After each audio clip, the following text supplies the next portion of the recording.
Assalamualaikum warahmatullahi wabarakatuh. Halo guys, kembali lagi bersama saya Bobby Herien. Kali ini saya akan bahas tentang Gibran lagi guys di debat cawapres kemarin, di mana beliau itu si Gibran ini mengatakan kepada menjawab pertanyaan Caimin ya, meskipun nggak nyambung. Caimin itu kan nanya tentang tips dan trik bagaimana Gibran bisa mendapatkan banyak bantuan dari pusat gitu kan, dan dari investor gitu. Padahal beliau tuh baru menjabat belum lama gitu guys. Jadi pembangunan masif kota Solo tuh kok bisa didapatkan dana itu dari pusat, bantuan dari pusat. Nah, kita tahu jawabannya. Jadi Gibran tuh tinggal jawab jujur aja bahwa ya saya kan anak presiden, saya dapatkan privilege. Kalau jawab Gibran jawab itu kita kecungin jempol. Minimal dia jujur gitu kan. Tapi dia tidak guys, dia tidak. Dia bahkan berbohong menurut dari efek Rudiatmo ya, mantan wali kota Solo sebelumnya. Jadi kan Gibran tuh mengatakan bahwa di wali kota sebelumnya itu lebih banyak daripada saya menerima gitu kan. Pembangunan lebih lebih masif dibandingkan saya gitu. Lalu ada saya nonton sesuatu di YouTube itu yang langsung telepon Pak Rudiatmo karena dia adalah saksi. Dia adalah pelaku, dia adalah mantan wali kota Solo yang disinggung Gibran, yang menerima lebih banyak dibandingkan dia gitu kan, dibandingkan Gibran. Itu dia membantah guys, mengatakan bohong gitu. Karena kita tahu juga ya, PAD alias pendapatan asli daerah di zaman Gibran itu 0, guys, nggak sampai 1% peningkatan dari tahun sebelumnya.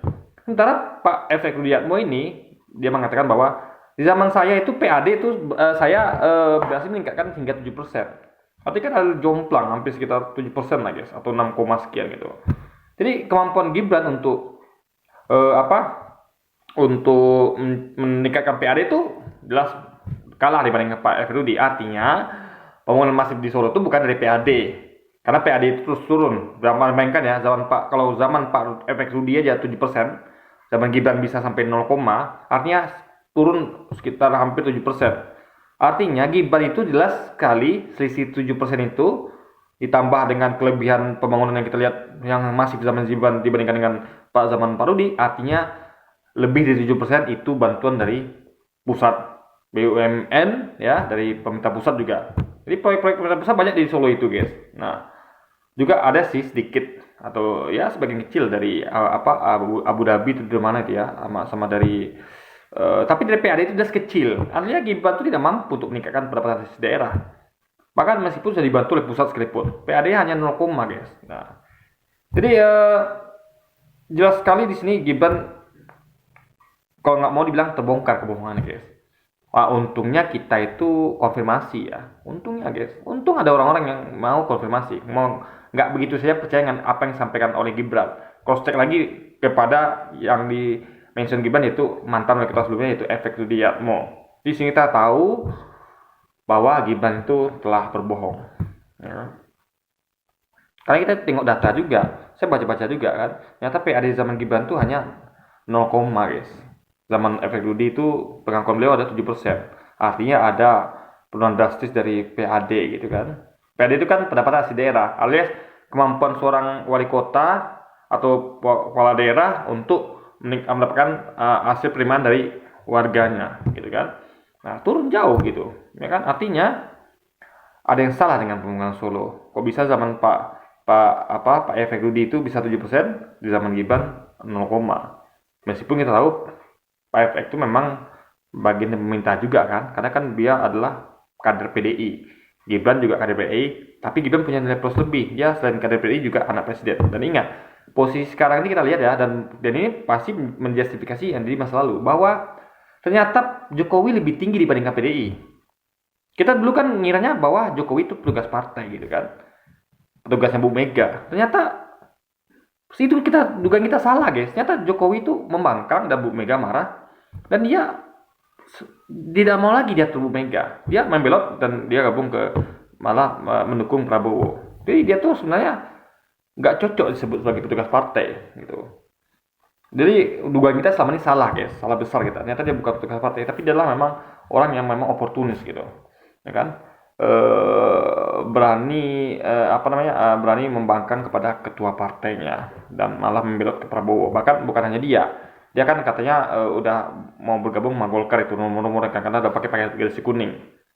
Anaknya bahkan membelot itu, yang satu ke PSI, satu lagi mungkin tidak salah ke Golkar juga gitu guys. Jadi ya seperti itu lah guys. Jadi memang belot habis-habisan gitu kan. Meninggalkan betul-betul Megawati dengan lukanya yang perih itu guys. Nah, yang berusaha untuk menyembuhkan lukanya dari hal ini gitu. Nah, semoga Bu Mega dan PDI sadar lah ya kalau memang apa ya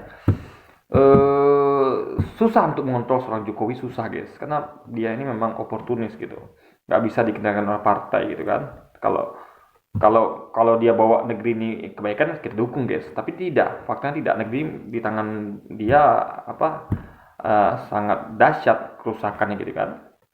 Banyak sekali rakyat kelaparan dan segala macam nih guys, pengangguran di mana-mana termasuk saya gitu kan. Jadi apa namanya betul-betul kalau kalau dia bagus ya kita dukung, meskipun dia harus melawan membangkang dengan ketua partainya. Tapi kalau dia seperti ini ya kita dukung Bu Mega dalam artian gitu kan, bukan dukung secara apa ya, tapi sama-sama dalam artian ya dibandingkan Jokowi bagus Bu Mega lah gitu, tapi tentu lebih bagus lagi Amin gitu kan. Nah, pasangan Amin, nah itu nomor satu. Ibaratnya kita ada range-nya gitu kan, jadi nomor satu siapa kita dukung. Kalau ini misalnya nanti nih seandainya mungkin kalah pasangan 01, bisa saja kita mungkin akan dukung 0, tapi saya rasa agak berat juga sih dukung Ibu Mega, karena Bu Mega nih dan PDI ini memang berlawanan sekali dengan Islam guys. Jadi banyak kali narasi, tapi saya rasa ya nanti paling kalau kalau misalnya antara yang lolos misalnya 02, 03, kalau satu lolos mungkin saya golput mungkin guys. Tapi kita nanti lah ya, Mato kita lihat ada perubahan mungkin, ya mungkin PDIP bertobat dan kita akan dukung PDIP. Tapi kalau untuk mendukung 02 kita berat guys, berat sekali untuk dukung 02 kan. Karena memang apa betul-betul apa banyak sekali apa kelemahan dan kesalahannya guys, yang susah untuk kita dukung gitu kan.